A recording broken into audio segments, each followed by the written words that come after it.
Hey YouTube, my name is Anthony Agostino and welcome to this YouTube video.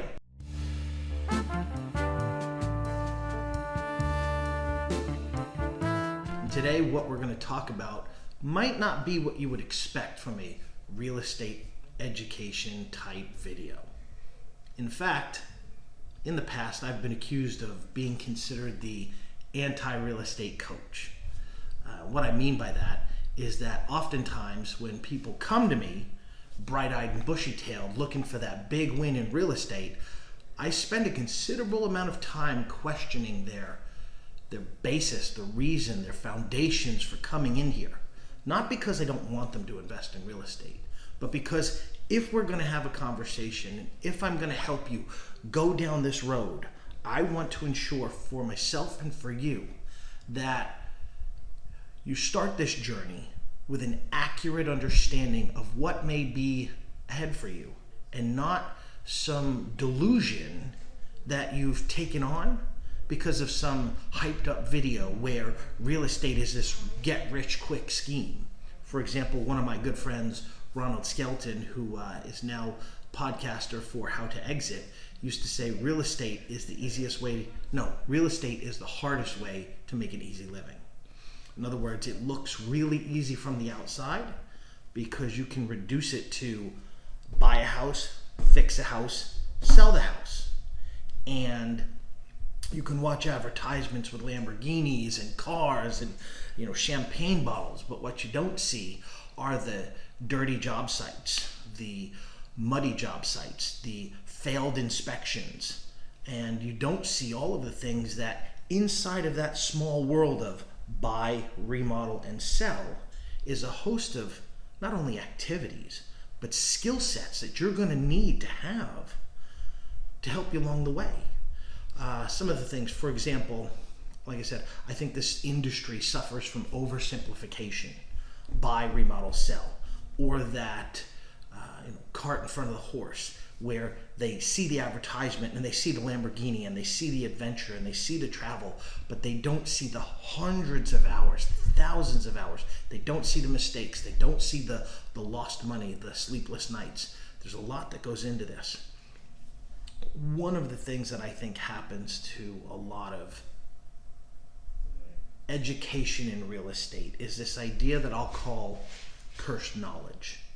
Things that the mentor may know, but he doesn't know that he knows it, and he doesn't know how to translate that information in an effective manner to the student. So, for example, my partner Mark Ruiz can go look at a house. He can, by the address alone, just the address alone, he can tell you where the house is, what subdivision it was, when it was built, some of the construction materials used, the likely problems you'll have. So while you may see Mark drive up to a house, what you don't realize is that Mark mentally drove up to that house hours ago. He already knew a foundation of information that he had collected over 10, 15 years of experience. And so if you want to get to that level, if you want to do that, you still need that information. And they say the only way to take a 100-mile journey is to travel 100 miles. Well, the only way to get 10 years of experience is to spend 10 years, and that's not what we're trying to do. So we have to find ways of supplementing that information. We can't just ignore it. And for example, one of the things that happened recently, I've had somebody in the past buy a house, and then when we talked to them about what they were going to do, they didn't know what a scope of work was. They didn't know how to tell whether a contractor was telling them the truth or not. So for example, in this industry, you're going to have to learn dirt work. And inside of dirt work, you're going to have to learn trenches. You're going to have to learn about what to do with utilities, easements, right-of-ways, setbacks.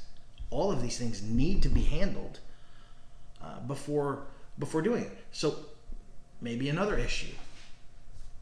Buy, remodel, sell. Well, here's the thing. Before you get to the buy, you actually have to get to the find. So when I looked at one student who wanted to get into real estate, he was in a class of some kind, and then over the weeks he would stay in this class. And one day I looked at him and I said, "Have you looked at a house recently?" And he told me no. And then something prompted me to ask him, "Would you even know where to find the house?" And he said no. Which made me realize that the person teaching him just took for granted that they would know where to find a house, that was an easy part. But you're going to have to learn how to find a part, which means a whole set of skills. And then once you find the house, a prospect house, a potential house of any kind in any state, you now have to find the owner. That's called skip tracing. If they don't open the door, you have to go hunt them down. Now you have to learn the skill of skip tracing. And then let's say you effectively skip trace this one particular house and they pick up the phone. You now have to talk to this owner and you have to negotiate. So now you have to learn skip tracing and negotiations. You also have to learn, the phrase is, the money is made when you buy the house. Well, in order to buy a house at a good deal, it's not a spoken rule very often. But it seems logical that you're going to have to find a deal, which means the person is going to have to be in some form of distress, and you're providing a solution. So that means as a skill set, you're going to have to learn how to talk to people in distress, and you're going to have to be willing to talk to people in distress. On the back end, again, we have buy, remodel, sell. You have bought the property from what may possibly be a distressed buyer, which is one set of skills. On the back end, you now have to sell this property to either a homeowner, or if you're wholesaling, a savvy investor, who again will likely have more experience than the beginner. So you have to buy from somebody in distress, and you have to learn how to negotiate with an experienced real estate investor. Two completely different skill sets, and something that a person needs to take a personal journey before they ever make an offer on a house or do anything.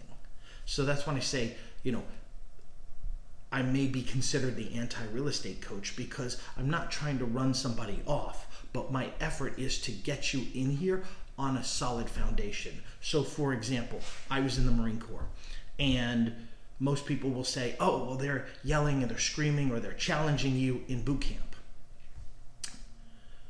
The truth is, by contract, I ask them to do it. They're not yelling at me for no reason. They're yelling, screaming, challenging, pushing you to your physical limits, your mental limits, because you've asked them to do it. You've asked them, I'm about to make an attempt at joining the Marine Corps, which may lead me to dangerous and risky situations. What am I going to need to know? And so while they can't give you everything you could possibly know, they're going to start you on this foundation of, do you even have the mental ability to withstand some measure of stress above what your normal stress levels are? Because at the end of the day, that's all that really boot camp is. It's a bunch of yelling and screaming. They're not trying to teach you how to get into combat. They're there just to test your stress levels. Can you adapt? Can you find a way to adapt? Same thing here. I'm not trying to run you off, but I want you to know what you're headed into. And if a simple conversation, if the idea of calling a distressed buyer bothers you, nobody said you have to do it. But what do you now have to do? You have to have a system for overcoming problems. What does that mean? You have to figure out, if I'm not going to be the one to call the distressed buyer, who is? That means you're going to have to find a wholesaler, which is a different set of skills. Finding a wholesaler, negotiating with a wholesaler, finding a wholesaler, getting the wholesaler to get you the deals, getting a wholesaler to think of you as a legitimate investor. All, again, the industry is presented as buy, remodel, sell, celebrate. but there's all kinds of things that are needed. And I have watched numerous investors get hung up in a rut on the starting line. I'm going to invest in real estate. I'm going to invest in real estate. I'm going to invest in real estate. I'm going to invest in real estate. I'm going to invest in real estate. If you say you're going to invest in real estate, 90 days later, you still haven't done anything, it's not because there's no real estate. There's something else going on. So I am considered the anti-real estate coach because I want you to pay attention to the things that are getting you stuck and be able to acknowledge for yourself either there's some hurdle you can overcome or it's not. Maybe this isn't for you. Maybe you like this industry, you just don't like this part. So you use a wholesaler on this part, you use subcontractors in the middle, and then you sell the house by yourself. Or, you drive the neighborhood, find the house, you use contractors, you use a real estate agent. There's many combinations. So not only do you have to learn the buy, remodel, sell, and everything that goes inside of those bubbles, but an overarching skill set of things like how to solve problems, how to deal with stress, how to communicate with people, how to research creative solutions to the obstacles that you will inevitably find. And if you find yourself stumped by things easily or easily upset, then maybe this isn't for you. Maybe there's a niche, because you can be in real estate and maybe you just like the wholesaling part. Or maybe you just want to project manage in the middle and you belong to a team. Or maybe you're a real estate agent and you just like the sales. Because even in the real estate agent business, there are agents that only like to deal with buyers and there are agents that only like to deal with sellers. So you have to overcome a series of problems and maybe find yourself not so much as a textbook answer of charts, graphs, return on investments, debt service coverage. It's a personal journey. Speaking of debt service coverage, we have buy, remodel, sell. What crosses all of these sections is funding. Funding in and of itself is an entirely different world, which once again leads you to, you're not only going to have to go to a distressed buyer or seller, but you're also going to have to go to a professional funding source, which is a completely different set of skills, which requires you to do certain things. Again, all doable things.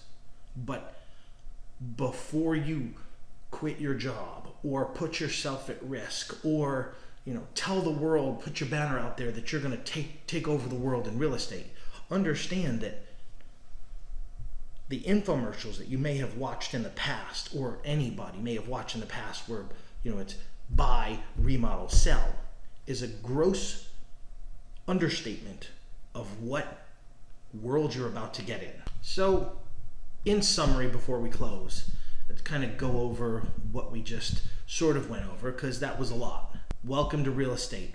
Love having you in real estate. Would love to stand by your side and see you succeed in real estate. The reason for today's conversation was to make sure that the glossy photos and the rah-rah sessions, put that all behind you. Face this head on in a realistic way and understand that there are some personal skills that you're going to need to evaluate for yourself, and kind of a lesson inside of a lesson in order to succeed, to get a strong foundation. Things like understanding that when somebody talks to you, they may know information that they're not sharing because they don't realize they have it. That's called cursed knowledge. And some of the things that you're going to have to learn, for example, fundamentals that across the board will serve you in any industry that you go to. Learning to set big goals, learning to believe in yourself, learning how to deal with failure and how you internalize what an outcome you didn't want is. Is it a failure? Is it the end of the road? Or is it just another step in the lesson blocks? Well, thanks for joining me. Hope there's been something of value. If you like this, remember to like or subscribe down below, and come back for more real estate information. Thank you.